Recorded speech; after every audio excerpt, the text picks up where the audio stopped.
Hello viewers, I doctor SBK Lal welcome you all in my YouTube channel. मेरे YouTube channel में आपका बहुत बहुत स्वागत है। अगर आप इस चैनल पर नए हैं तो चैनल को सब्सक्राइब कर लें। इस चैनल के माध्यम से हम आप तक पहुंचाते हैं विभिन्न तरह की जानकारी और विभिन्न तरह का जो उत्सव है उस सब के बारे में भी जानकारी। बहुत सारे इवेंट मोमेंट और पढ़ाई लिखाई से संबंधित बहुत सारी जानकारी इस चैनल के माध्यम से आप तक पहुँचती है। तो चैनल को सब्सक्राइब करके प्रेरित करें।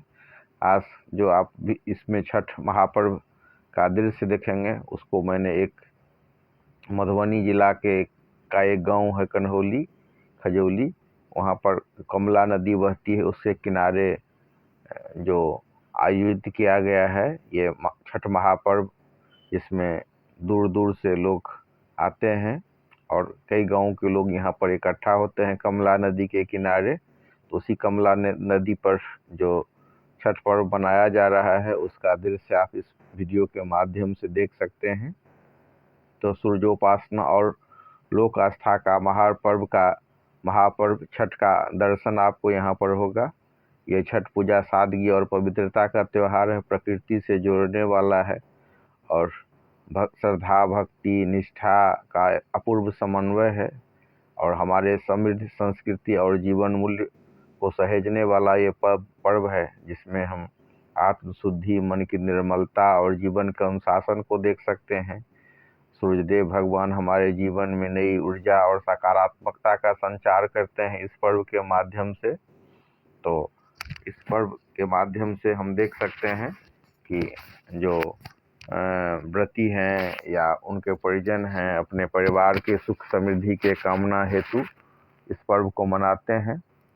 एक श्रुति के अनुसार छठ को महाभारत से जोड़ा जाता है और लोकल लैंग्वेज में इसे महाभारत पबनी अर्थात महाभारत का पर्व भी कहा जाता है, महाभारत पर्व भी कहा जाता है। ऐसा माना जाता है कि पांच पांडवों की पत्नी द्रौपदी ने मनोकामना पूर्ति हेतु छठ का व्रत किया था। एक लोक कथा के अनुसार जब धर्मराज युधिष्ठिर जुआ में अपना राजपाट और सारा कुछ हार चुके थे तो सूर्य देव को प्रसन्न करने हेतु महारानी द्रौपदी के द्वारा छठ व्रत का अनुष्ठान किया गया था। ऐसा कहा जाता है कि द्रौपदी के द्वारा अनुष्ठान से सूर्य भगवान प्रसन्न हो सके थे और उनकी कृपा से महाराज युधिष्ठिर को राजपाट वैभव तथा ऐश्वर्य की पुनः प्राप्ति हुई थी। साथ ही इसमें वेदी बनाने की भी परंपरा है। तो वेदी बनाने की भी परंपरा की शुरुआत यहाँ से हुई ऐसा माना जाता है। नदियों के किनारे घाट पर वेदी बनाते हैं और सूर्य आराधना के लिए वेदी का निर्माण किया जाता है। बिहार से प्रारंभ हुआ यह पर्व पूर्व उत्तर प्रदेश होते हुए भारत के कई हिस्सों में अब मनाया जाने लगा है। इतना ही नहीं, बिहारवासी भारतवंशी जो हैं उन्होंने इसे अमेरिका तक प्रसार किया है। उसके अलावा मॉरिशस, फिजी और भी कई जो देश हैं वहाँ आप इसको देख सकते हैं। लोक पर्व से यह महापर्व और महापर्व से यह पर्व वैश्विक बन गया है। ऋग्वेद, महाभारत और रामायण में उल्लेखित यह पर्व वर्तमान स्वरूप में एकता, अनुशासन, पर्यावरण संरक्षण, जन सहयोग, स्वास्थ्यवर्धक, स्वास्थ्य को बढ़ाने वाला और अर्थव्यवस्था का प्रेरक बन गया है। इस पर अनेक शोध पत्र राष्ट्रीय और अंतर्राष्ट्रीय जर्नलों में प्रकाशित हुआ है। इतना महत्वपूर्ण है यह पर्व। कार्तिक शुक्ल पक्ष के षष्ठी तिथि को हिंदुओं द्वारा मनाया जाने वाला यह पर्व है। छठ मैया के महिमा से मंडित यह पर्व, जिसमें दूसरे धर्मावलंबी भी इसका फायदा देख करके इसको मनाने लगे हैं और इस तरह से हम कह सकते हैं कि यह सिर्फ अभी हिंदुओं का ही पर्व तक सीमित नहीं रह गया और लोकल लेवल पर हम देखें तो कई मुस्लिम भी इस छठ मैया से मन्नत मांगते हैं और उसे पूरा होने पर इस पर्व को मनाते हैं और अनुष्ठान रखते हैं, करते हैं या करवाते हैं। अगर हम इसके क्षेत्र की बात करें तो बिहार, झारखंड, पश्चिम बंगाल, पूर्वी उत्तर प्रदेश और नेपाल के तराई क्षेत्र में बहुतायत से यह होता है। वैदिक काल से आज तक, जिसमें हम वैदिक आर्य संस्कृति की एक छोटी सी झलक को देख सकते हैं, ऐसा है यह पर्व। ऋग्वेद में वर्णित सूर्य एवं उषा के पूजन से यह प्रेरित है। यह पर्व सूर्य प्रकृति, जलवायु और उनकी बहन छठी मैया को समर्पित है।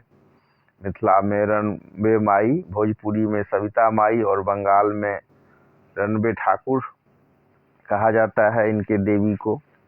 पार्वती का छठा स्वरूप भगवान सूर्य की बहन छठी मैया हैं ये, और इस त्योहार की देवी हैं।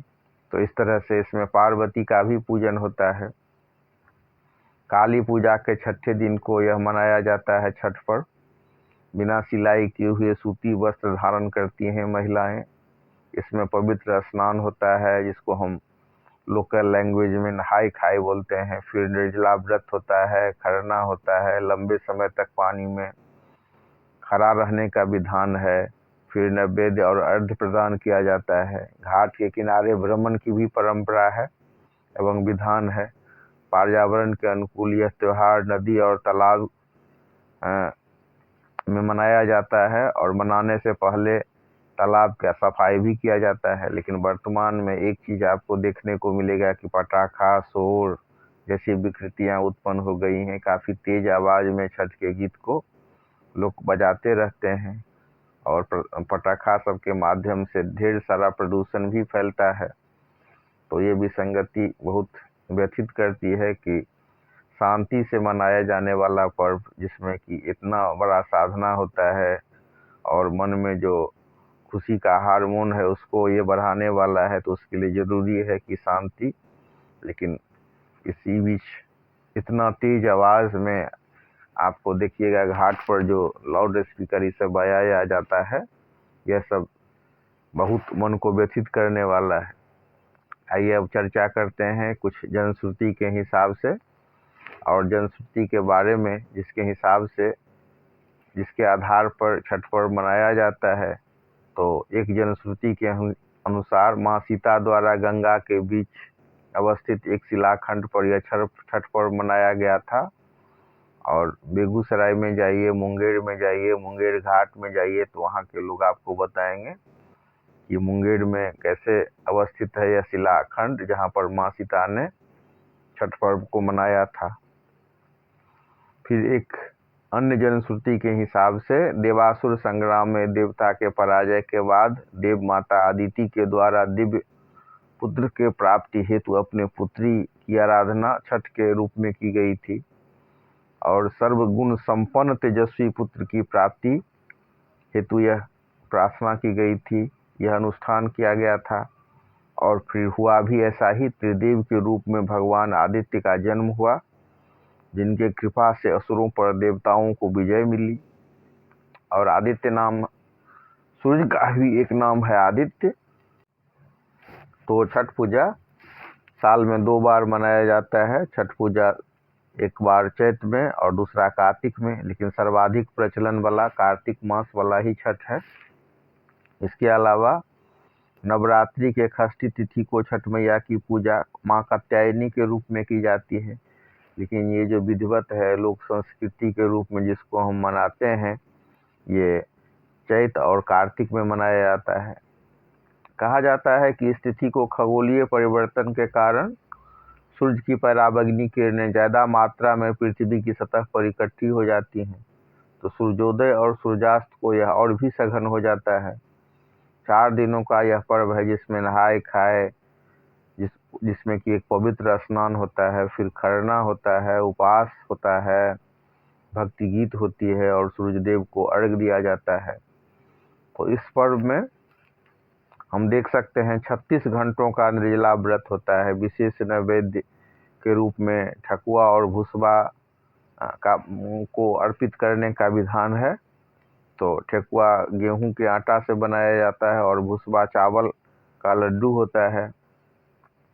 और फल की बात करें तो अनेक तरह के जो लोकल फल होते हैं, सब्जी होता है जिसको अर्पित किया जाता है। फल में हम देख सकते हैं नारियल, केला, सेब, नींबू, ओल, अल्हुआ, सुथनी, हल्दी, गन्ना, ये सब चढ़ाया जाता है। और चढ़ाया जाता है बांस की टोकरी में, चंगेरा में, नैवेद्य के रूप में उसको अर्पित किया जाता है। और फल के लिए शर्त होता है कि फल को बिना कटे टूटे फल के रूप में चढ़ाया जाता है और सब्जी अर्पित की जाती है। घाट पर दीपक जलाया जाता है और उसमें एक खास तरह का मटर जिसको केराव कहते हैं, बिल्कुल ये देसी होता है, तो इसको चढ़ाने का विशेष महत्व है।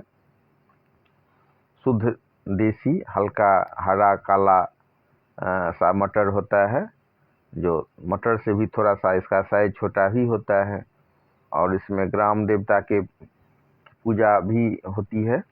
ग्राम देवता जिसको लोकल लैंग्वेज में ब्रह्म बाबा कहते हैं, तो व्रत रखने से पूर्व उनका भी पूजा किया जाता है। और ज़्यादातर मामले में हम देख सकते हैं कि महिलाओं के द्वारा रखा जाने वाला यह पर्व है, लेकिन कुछ पुरुष भी इसे रखते हैं।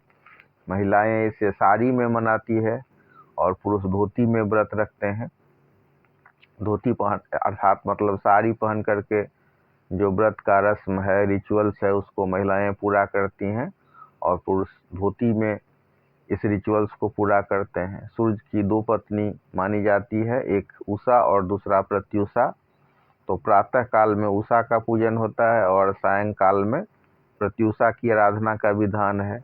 ऋग्वेद के अलावा जो हम दूसरे ग्रंथ जैसे कि विष्णु पुराण, भागवत पुराण, ब्रह्म वैवर्त पुराण को देखें तो इसमें भी इस व्रत का और इस पर्व का विधान बताया गया है और विधान के बारे में विस्तार से चर्चा की गई है। आरोग्य देवता के रूप में सूर्य की आराधना की बात है। और अगर हम ऐतिहासिक जो फिगर हैं, ऐतिहासिक जो व्यक्ति हुए हैं, सीता, द्रौपदी, कर्ण, इनके द्वारा भी छठ को मनाए जाने की बात शास्त्र और पुराण में उल्लिखित है। और इसका लोक पक्ष है कि इसमें हस्तशिल्प से बने सूप, टोकरी, मिट्टी के बर्तन और गुड़ का उपयोग किया जाता है। बिना पुरोहित के यह व्रत संपन्न होता है। इसमें पुरोहित के द्वारा कोई ऐसा अनुष्ठान नहीं किया जाता है। इसमें अनुष्ठान महिलाएं स्वयं अपने आधार पर और लोक परंपरा के आधार पर करती हैं। बिहारियों को पहचान दिलाने वाला यह पर्व है जिसमें साक्षात सूर्य को अर्घ्य प्रदान किया जाता है। प्रवासी भारतीयों के द्वारा विदेश में भी व्रत का अनुष्ठान किया जाता है और इसको इतनी मान्यता मिली ब्रिटिश शासन के दौरान भी अंग्रेजी भी इसका काफ़ी सम्मान करते थे और इस पर्व पर छुट्टी दी जाती थी, बजट का भी प्रावधान था। तो इस तरह से हम देख सकते हैं ब्रिटिश सरकार के द्वारा भी इस पर्व को मान्यता दी गई थी। जो अंग्रेजी हुकूमत है उसमें भी इतना लोकप्रिय था कि ब्रिटिश सरकार ने न केवल इसकी मान्यता दी बल्कि आयोजन में भी सहयोग दिया था। उस समय में मधुबनी जिला नहीं था, मधुबनी उस समय में सब डिवीजन था और वहाँ एसडीओ बढ़ करके आए थे सर जॉर्ज ए ग्रियर्सन। उन्होंने लिटरेचर, लोक संस्कृति, लोक कला और यहाँ के निवासी के बारे में, मधुबनी और दरभंगा के निवासी के बारे में काफ़ी कुछ लिखा है। उन्हीं के द्वारा एक किताब लिखा गया है जिस किताब का नाम है बिहार प्रेजेंट लाइफ। इसमें छठ को सूर्यदेव के सम्मान में कार्तिक शुक्ल को षष्ठी को मनाए जाने वाले पर्व के रूप में इसको चित्रित किया गया है। वहीं पर एक किताब है रेम्बल्स इन बिहार। यहाँ भी उल्लेख है कि बड़गांव और औंगाड़ी में कैसे छठ मेला का आयोजन किया जाता था। और अगर हम छुट्टी की बात करें तो इसको अंग्रेज सरकार ने इतना सम्मान दिया था कि 1912 में बिहार और उड़ीसा प्रांत के लिए जो छुट्टी की लिस्ट बनाई गई थी, उस लिस्ट में भी उस छुट्टी के लिस्ट में भी छठ को शामिल किया गया था। 1921 में एक स्पेशल कानून है निगोशिएबल इंस्ट्रूमेंट एक्ट, तो उसमें इस पर्व को आधिकारिक रूप से पर्व के रूप में दर्जा मिला और स्थान मिला। अगर हम ऐतिहासिक अभिलेख की बात करें तो पता चलता है कि 1941 में बड़गांव और अंगारी में छठ मेले के लिए जो ब्रिटिश हुकूमत थी, अंग्रेजी सरकार थी, उसने 334 रुपये और 221 रुपये की राशि अस्थायी रूप से जो जल आपूर्ति होती है या अन्य सुविधा सब व्रती को और इसमें जो लोग आते हैं उनके लिए दिया जाए, इसके लिए प्रावधान किया गया था। तो कई बार हम आलोचना करते हैं अंग्रेज सरकार का, लेकिन उसने भी इसके महत्व को समझा था और बिना बाधा ये पर्व संपन्न हो इसके लिए उसने इसके आयोजन के लिए खर्चा किया था और उसने इसको एक पहचान भी दी थी।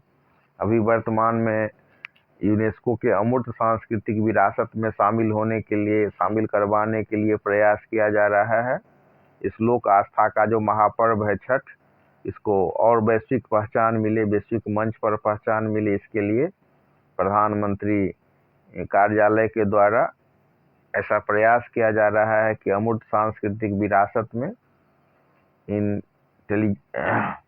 इंटेजिबल कल्चरल हेरिटेज की सूची में इसको शामिल किया जाए। और भारत सरकार ने इसके लिए औपचारिक प्रक्रिया शुरू कर दी है और मतलब जो संगीत नाटक अकादमी है इसके लिए एक विस्तृत डोजियर भी तैयार किया है। इसे औपचारिक रूप से यूनेस्को को भेजा जाएगा। इसे डोजियर के तकनीकी पहलुओं पर जांच करेगी यूनेस्को की विशेष टीम। इस पर रिपोर्ट अपना तैयार करके इसको यूनेस्को को भेजेगी। फिर डोजियर अमूर्त सांस्कृतिक विरासत अनुभाग के उप सचिव और मतलब भागलपुर के जो मूल निवासी हैं सुमन कुमार, इसके नेतृत्व में ये डोजियर तैयार किया गया है जिसको भेजा जाएगा और 31 मार्च 2026 से पहले ये प्रक्रिया पूरी होगी। तो भारत सरकार पूरा कटिबद्ध है कि इसको वैश्विक पहचान मिले और यूनेस्को के अमूर्त सांस्कृतिक विरासत में इसको शामिल हो। और हम देख सकते हैं कि भारत की आस्था और संस्कृति की आत्मा से जुड़ा यह पर्व मॉरिशस, नीदरलैंड और ये सब भी क्षेत्र में जब ये पहुंचा है तो उस सब का भी समर्थन मिल रहा है छठ पर्व को शामिल करने के लिए।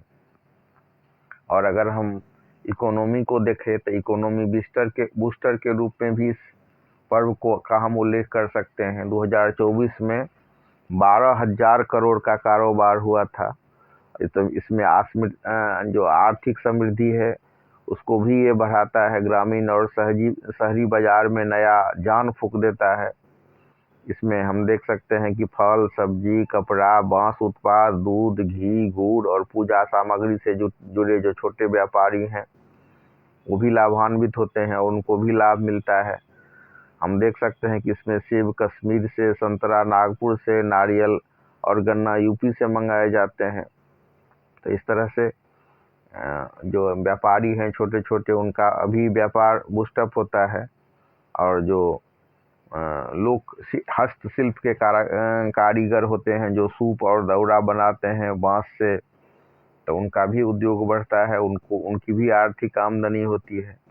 और आज के दिन में हम देख सकते हैं, आज के तारीख में हम ये अनुभव कर सकते हैं कि सीमा पार करके ये दिल्ली, मुंबई से लेकर खाड़ी देश तक फैल चुका है। नारी सम्मान और भारतीय संस्कृति को ये जीवंत करने वाला व्रत है। अगर हम डॉक्टरों की बात करें तो कहते हैं कि 36 घंटा का जो ये निर्जला उपवास होता है, इससे ऑटोफैगी की प्रक्रिया तेज होती है और ऑटोफैगी की प्रक्रिया के एक्टिव होने से क्षतिग्रस्त कोशिकाएं बाहर निकलती हैं, प्रतिरक्षा प्रणाली मजबूत होती हैं, पाचन तंत्र को भी विश्राम मिलता है और जो मेटाबॉलिज्म, एनाबॉलिज्म, केटाबॉलिज्म सब होता है, चयापचय, उसका संतुलन होता है। और सूर्योदय और सूर्यास्त को अर्घ देने से शरीर सूर्य की किरणों को अवशोषित करता है, शरीर में विटामिन डी का निर्माण होता है, हड्डी, मूड और इम्यूनिटी के लिए जरूरी होता है, मन को शांति मिलती है। और जो अशांति उत्पन्न करने वाला जो होता है प्रोटीन और हार्मोन कोर्टिसोल, ये घटता है और सेरोटोनिन जैसा जो केमिकल है वो शरीर में बढ़ता है। इस तरह से सामाजिक और सामूहिक जो एक तो इको टूरिज्म और समृद्धि को भी ये बढ़ाने वाला है। इसमें हम देख सकते हैं कि पर्यावरण शुद्धता का संदेश मिलता है, नदी तालाब की सफाई होती है, स्थानीय सजावट, पर्यटन, स्थानीय जो पर्यटन होता है उसको भी बढ़ावा मिलता है की जगह पर इसे होटल, परिवहन और हस्तशिल्प उद्योग को भी फायदा पहुंचता है। साथ ही भीड़ नियंत्रण का ये एक उत्कृष्ट उदाहरण है यह महापर्व। इसमें हम देख सकते हैं कि कैसे जो स्वयंसेवक लोग हैं वो स्वयं अपने बल पर भी नियंत्रित करते हैं भीड़ को, और सरकार भी इसमें काफ़ी कुछ सहयोग करती है ताकि कोई दुर्घटना नहीं हो, कोई हादसा नहीं हो। NGO, medical emergency, fire brigade, ये सब की भी तैनाती होती है। कई जिले में मास्टर ट्रेनर भी बनाए जाते हैं।